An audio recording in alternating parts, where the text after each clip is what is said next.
Varicose veins के शुरुआती symptom क्या होते हैं? भाई पहले हल्की हल्की सुनपन आएगा। जैसे सर नसों का फूलना तो एक आम हाँ, बात है। नहीं पहले सुनपन आएगा, या किसी के चींटियां चलेंगी। अच्छा। फिर धीरे धीरे नस नीली नीली पड़ जाएंगी, फिर उसमें गांठे सी पड़ जाएंगी, जैसे मैं दिखा रहा हूँ, देखो देख लो, ये फिर गांठे गांठे पड़ जाएंगी, फिर ये गांठे और फूल जाएंगी, फिर ये एक दिन क्या होगा, ये फूट जाएंगी, फिर वो घाव सा बन जाएगा।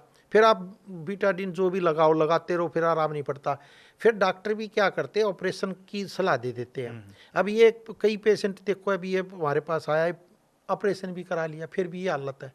तो ये ऑपरेशन भी कोई पक्का इलाज नहीं होता, फिर दूसरी नस में हो जाता है, तीसरी में हो जाता है। तो इसका जो प्रॉपर इलाज है वो आयुर्वेद में है, योग में है, और प्राकृतिक चिकित्सा में हम कराते हैं। क्योंकि हम अब कराते इतने साल हो गए, एक्सपीरियंस भी अच्छा हो गया हमारे डॉक्टरों ने भी। मतलब हो सकता है कि किसी को कम आराम पड़े, किसी को ज़्यादा पड़े, ये एक अलग होता है। भाई कौन कितना क्या खाता है, मान लो छोले भटूरे खाएगा, या जो चीज़ हम परहेज बताओ वो ना करे तो थोड़ा टाइम लग जाता है, या कई बार सस्ते और महंगे के चक्कर में आदमी पड़ जाता है।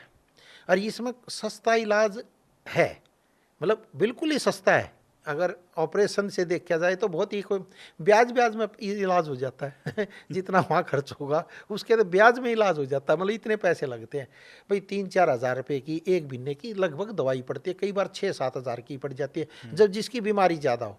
वो तो रोग के ऊपर है ना।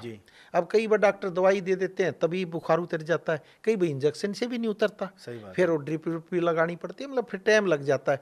तो उसी की तरह रोग है। अगर रोग बढ़ जाए वेरिकोन्स में, ये बिल्कुल नसें देखो ये ऐसा काला काला पैर हो जाए, तो इसमें फिर तेज़ दवाई दी जाती है। आयुर्वेद में क्या होता है, फिर पेशेंट के अनुसार दवाई दी जाती है, फिर हर एक की कंडीशन अलग होती है, तो उसी के अनुसार फिर थोड़ा सस्ता या महंगी दवाई देती है। लेकिन 1-2 महीने बाद उनकी दवाइयाँ आधी हो जाती है। हमने देखा बहुत से पेशेंटों की दवाई बहुत कम हो जाती है।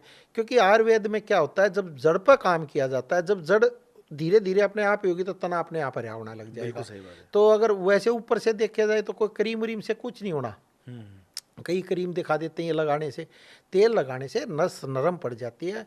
तो इसमें जो बहुत ही अच्छा इलाज है, एक तो गर्म पानी में नमक और फिटरी डाल कर सिकाई करनी चाहिए। पैर की सिकाई बहुत अच्छा काम करती है। लेकिन जिसको घाव बन जाए नहीं करनी चाहिए।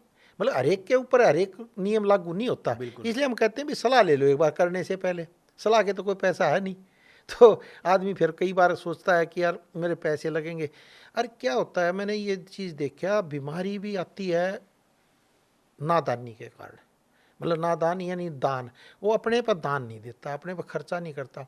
और ये हमने देखा है, फिर आदमी ब्याज समेत देता रहता है, धीरे धीरे देता रहता है, इलाज कराता रहता है, डॉक्टरों को देता रहता है, कहीं पे भी देता रहता है। तो इसलिए मैं तो कहता हूँ वक्त रहते इलाज करें और अपने पर दान दे। जब तक अपने पर दान नहीं दोगे काम बनेगा नहीं। तो ये दान ही देना होता है, दवाई खानी भी दान ही है एक तरह से, पैसा तो खर्च करना पड़ेगा ना। लेकिन उससे कई खाली नसें नहीं, हार्ट तक की नसें खुल जाती हैं। अब हमारे पास जो हम देते हैं वो नस खोलने की दवाई देते हैं हमारे डॉक्टर। जब नस खोलने की देंगे तो हार्ट में भी जो ब्लॉकेज होगी तो खुल जाएगी ना, वो तो नसें ही हैं।